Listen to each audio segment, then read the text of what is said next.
So ito po yung wireless window natin, mga custom board. Ito po yung setup niya. Yun po. Custom board po siya para sa sub window natin. Pwede po siya sa piso wifi, at saka sa LPB. Yan. So yan lang po yung magiging wiring ng mga kapiso wifi. So paano siya ikabit at paano siya setup.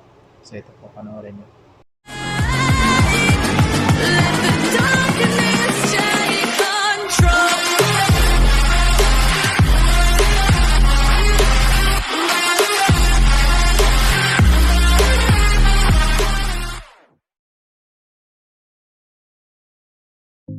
Good day po sa lahat mga kapis wifi. Welcome po ulit sa bagong video natin ngayong araw. So ngayon mga kapis wifi, meron kaming ituturo kung paano i-set up yung wireless window natin na custom board. So ito po siya mga kapis wifi. Ito po yung ano natin, sub window custom board. So yan. So bali compatible siya mga kapis wifi sa ADO. Ito. Supported software niya is ADO, LPB, and PSUPI. So na ito mga kapis wifi. Ito po yung nasa board natin. Meron siyang 12 volts fan, 12 volts out. Then yung LED indicator nandito din. So dito, pwede rin natin siya gamitan ng 12 volts speed. Pero yung sa package namin mga kaps wifi, yung pinadala namin is yung maliliit na lead. So ito siya. Ito yung including sa package namin. Yan. Yung LED niya. Then yung 16 wire doon. So ngayon mga kapis wifi, tuturo natin kung paano siya set up gamit yung tatlong software natin. So ngayon yung pinakauna natin, yung i-test lang natin dito is yung PSUPI muna. So dito mga kapis wifi, kung nakikita nyo sa board natin is meron dito mga headers dyan. So nakikita natin merong ADO, LPB at saka PSUPI. So meaning yan mga kapis wifi, kung gagamitin natin yung custom board natin sa PSUPI na software, wireless window o kaya sa window na PSUPI. So yung jumper is lalagay natin dito. Yan, ganyan siya. Pag LPB naman, ilipat natin dito. Yan. Yan. And then sa ADO din, ilipat din natin siya dito. Yan. Ganyan. So ganyan yung maging niya mga kapis wifi. Yung settings natin sa software. Kung ADO, LPB or PSUPI yung gagamitin nyo. So yun mga kapis wifi, madali lang siyang i-set up. So ipapatol lang natin dito yung natin, yung NodeMCU natin, tsaka ipapower natin siya ng 12 volts. So hindi natin kailangan powered pa ng 5 volts kasi meron na siyang back converter yan. So yung magiging itsura niya mga kapis wifi, magiging ganito siya. Yan. So kita lang natin kung paano siya ikabit. So ito yung PCB natin, custom board natin. Ito naman yung NodeMCU natin. Yan. So ganyan lang natin siya mga kapis wifi. So take note lang sa niya, sa level niya, dapat nakaganyan siya 3 volts, 3 volts din siya. Baka mabaliktad po siya agad. So ganyan po yung magiging itsura niya mga kapis wifi. Ayan, bale, ano lang siya. Salpak lang natin yung header niya dito.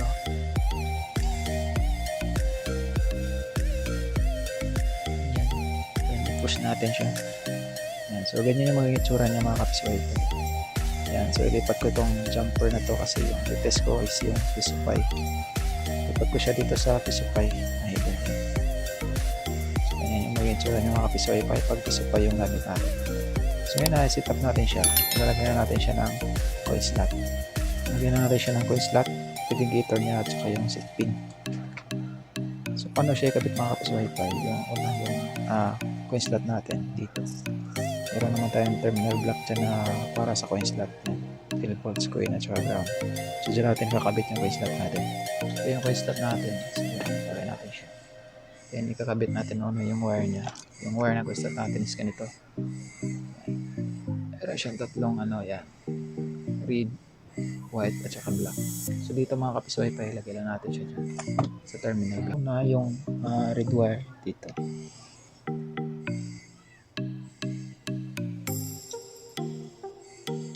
Red wire sa positive 12 volts.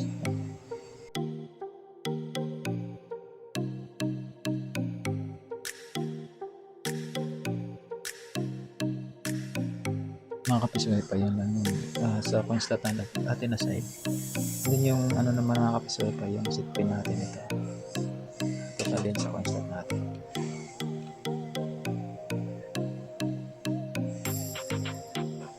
yung set pin niya mga kapis wifi.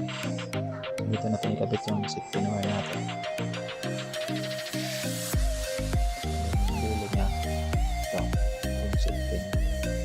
Ito yung sa slot natin.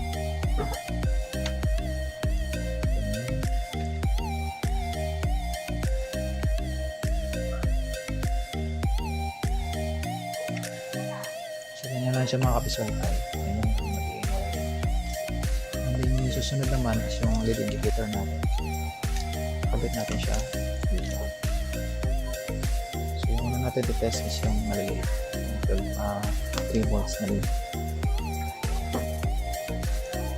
Ano lang siya.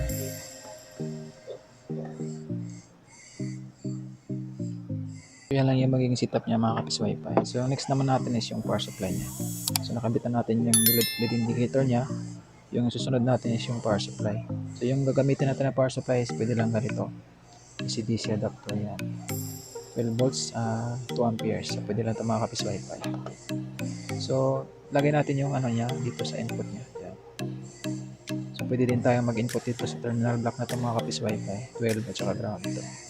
So since ito yung gagamitin natin na power supply, so dyan natin siya ikabit sa DC jack niya.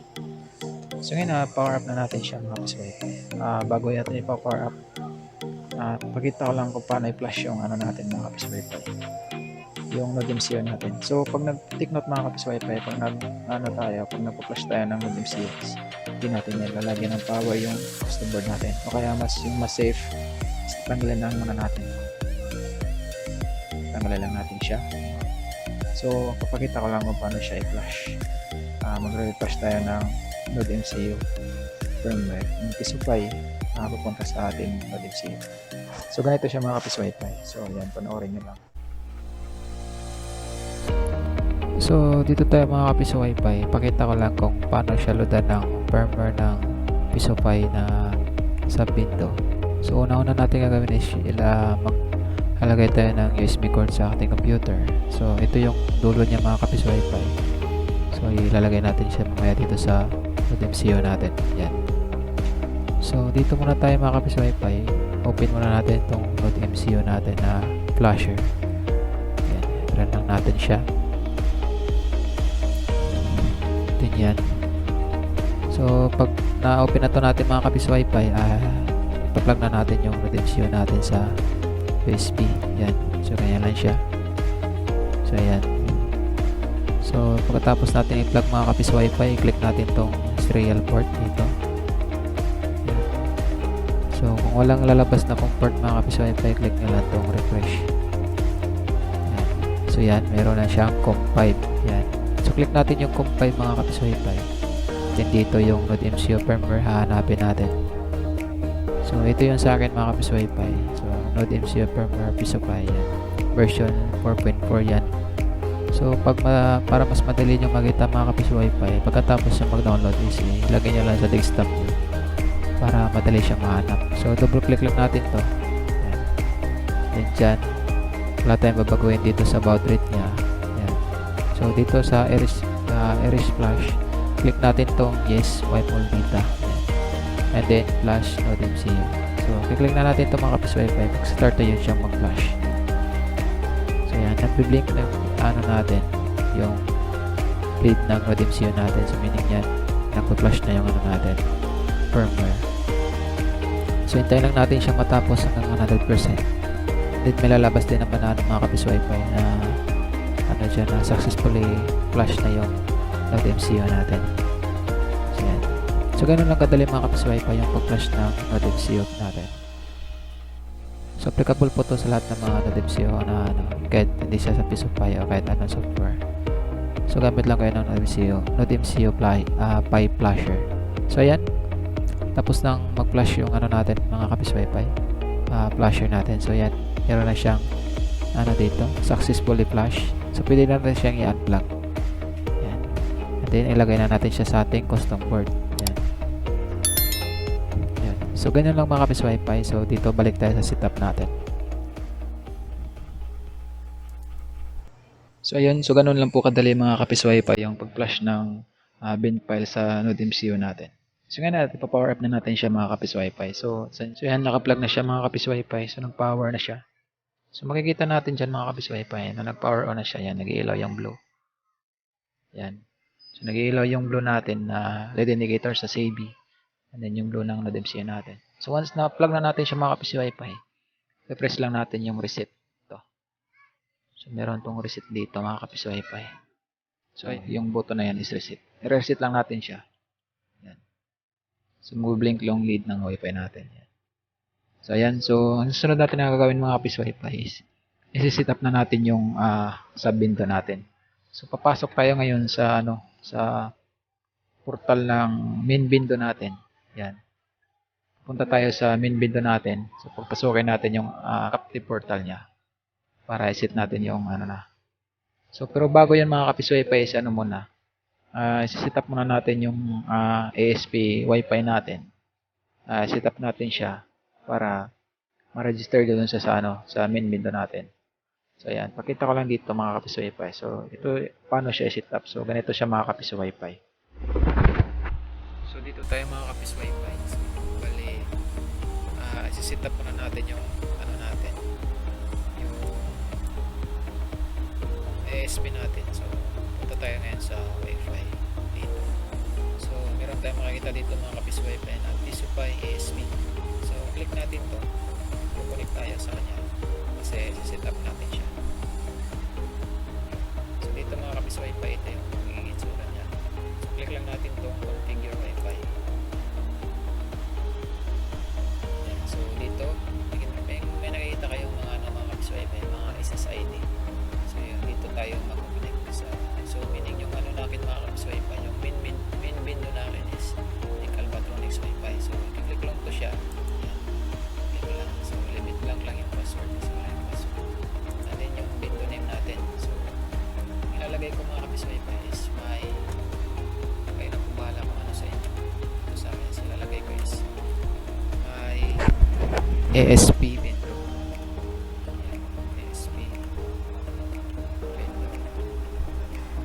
So yung board natin mga kapis wifi, active high po siya. So type nyo lang dyan high. Yung dito naman sa IP address is range siya na 10 up to 100 yan. So sa akin nilalagay ko lang siya is 12 yan. Then dito sa baba limit blank lang yan. Then save na natin siya mga kapis wifi. So yan yung magiging itsura niya. Then sunod natin yung gagawin mga kapis wifi is pasukin natin yung admin portal ng natin, main window natin. So mag-connect tayo dito sa main window natin. Yan yung magiging main window.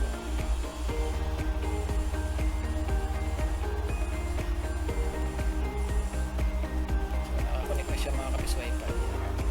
So pupuntahan ko lang yung niya, yung admin niya. So type lang natin yung admin natin. So ito yung magiging admin niya mga kapis wifi. So nandito tayo ngayon sa captive portal. So pag nandito na tayo mga kapis wifi, click natin to Windows. Yan. Dito. So kita nyo din dito na yun siya, yung my ASP window. So online. So kita nyo yan, naka-highlight pa siya ng gray. So meaning di pa yan siya nakaka-enable. So enable natin siya mga kapis wifi. So yan, ganyan lang siya. Click nyo lang tong edit. Yan. So pwede nyo palitan yung name sakaling papalitan nyo. Then dito i-click natin yung enable. Then save. Click OK. So naka-enable na siya mga kapis wifi. So napansin nyo na wala na yung gray na niya. Yung highlight niya na gray na wala na. So meaning naka-enable na siya. Sa pins naman mga kapis wifi, ito yung default pin natin sa board. Yung pin D1, ito yung slot signal. D1. And then sa slot enable natin is D5 yan, active high. So wala tayong gagalawin dyan mga kapis wifi. So ngayon try na natin siyang insert ko yan mga kapis wifi. Magana ba yung natin, window na natin yung sub window natin. So click lang natin dito, attendance yan. So dito napapansin natin is meron na tayong select window. Yan. So bago yun, anayin muna natin yung light indicator natin. Dapat yung standby natin is yung blinking. palitan natin siya. Yan. Bunutin lang natin at saka balik na rin. So yan yung magiging standby natin, yung blinking, and then yung ano natin, yung insert coin indicators, yung green. So ngayon ating coin din siya mga kapis-wifi. So yan, puhulog ako ng 5 pesos, hindi yan kaya yan. Kasi di tayo nag-press na insert coin. So ngayon mag-press ako ng insert coin. So pipiliin ko yung may SP window. Pag nag-press ako nito mga kapis-wifi, mag-iilaw yung green LED indicator natin. So try natin. Yun, so umilaw siya. Pansin nyo. Then maghuhulog tayo ng 5 pesos. Yun, 5. Then meron akong 2 pesos din. Then 5 ulit. So balik ko yung lahat mga kapis-wifi. So nag-online ako. So matay na yung green natin. So yun yung ano natin mga kapis-wifi. Function na submit sa PCPI. So ganun siya mga kapis-wifi. Yan lang yung settings niya. Ito. So ano natin yan, yung i-ano lang natin siya. So pwede natin siya palitan ng pin, yung pangalan yung yan. So kaya nagpapala mga kapis-wifi. So ganun lang po siya. Okay. So balik tayo sa setup mga kapis-wifi.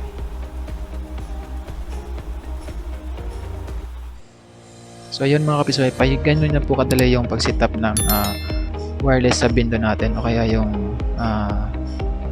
ASP module natin. Yan. So sub window, yan po siya. So kung mag-add kayo ng fan mga kapis-wifi, ito kunwari ito yung fan natin. So i-ano lang natin siya. Kakabit lang natin siya doon sa ano natin, 12 volts na out dito. So meron tayong 12 volts out dito mga kapis-wifi. So ikabit lang natin to. Either niya is dalawa lang mga kapis-wifi, yung isa is hanging lang yan. Yun. So ganyan siya mga kapis-wifi. Yan yung magiging ano natin, setup natin. So yan yung magiging sub window natin. Yan. So yung save namin mga kapis-wifi is available po siya sa Shopee. So nasakaling mag-order kayo, i-click nyo lang yung link o kaya mag-PM lang kayo sa page namin, nasa description din yung link. So sa mga nagbabalak na mag-order dyan, pwede kayong mag-direct at pwede rin kayo sa Shopee. So ngayon mga kapis-wifi, try din natin yung 12 volts na lead. Yung sinabi ko kanina na pwede siya sa 12 volts. So ayan, set up natin siya. So meron ako dito mga kapis-wifi, ito yung lead indicator natin na 12 volts. Ayan. So take note mga kapis-wifi, kung gagamit kayo ng 12 volts is lalagyan nyo ng jumper yung ano natin, yung ito dito. So nakikita natin dito yan, lead indicator yan. Itong dalawa na sa gilid na to, yan dyan, trigger jumper at saka yung standby jumper yan. So lalagyan natin siya ng jumper. So bali magiging ganito yung itsura niya mga kapis-wifi. So lagyan lang natin siya ng jumper dyan. Yan. At saka ito din yung isa. Para yung magiging out niya is 12 volts. Yan. So yan ang magiging itsura niya mga kapis-wifi. So lalagyan natin doon sa save natin na nakaset up ngayon. So ayan. So bubunutin ko lang ito mga kapis-wifi, yung lead indicator natin na maliliit, itong 3 volts. Yan. So yung system is running pa rin yan. So pwede lang natin siyang tanggalin. So ngayon lalagay na natin yung ano natin mga kapis-wifi, 12 volts dito. Yan. Iilaw yan siya mga kapis-wifi pero mahina kasi 3 volts yung out niya. Yan. Kung napapansin nyo, may ilaw yung pink. So pag nilagyan natin siya ng jumper mga kapis-wifi, lakas yung ano niya mga ilaan yung ano niya, liwanag niya. Yan. And then ito yung standby. Lagyan natin siya ng jumper. Yan. So lumakas na yung ilaw niya mga kapis-wifi. So meaning nasa 12 volts na yung out niya. So ayan. And then insert coin tayo mga kapis-wifi. So dapat mag-ilaw yung ano natin, yung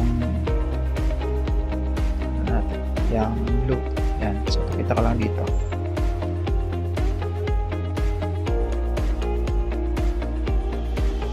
So yan, insert coin. Select ako dito. May ASP. Yun. So yan, nag-ilaw na yan siya. Then magulog tayo ng 5 pesos. So yan, 5. So online ko lang siya. Yan, mamatay din yung ano natin. Yan. So pwede siya mga kapis-wifi. Pwede natin siyang gamitin ng 3 volts na lead at saka yung 12 volts na lead. So ayan. So yan lang po siya mga kapis wifi. So sa mag-aabil po, PM nyo lang po kami at saka visit nyo lang po yung Shopee store namin. So yan lang po muna mga kapis wifi. Salamat po sa panonood. Please subscribe po sa channel ko and please click like and share po mga kapis wifi. See you po in the next video. Maraming salamat po and God bless.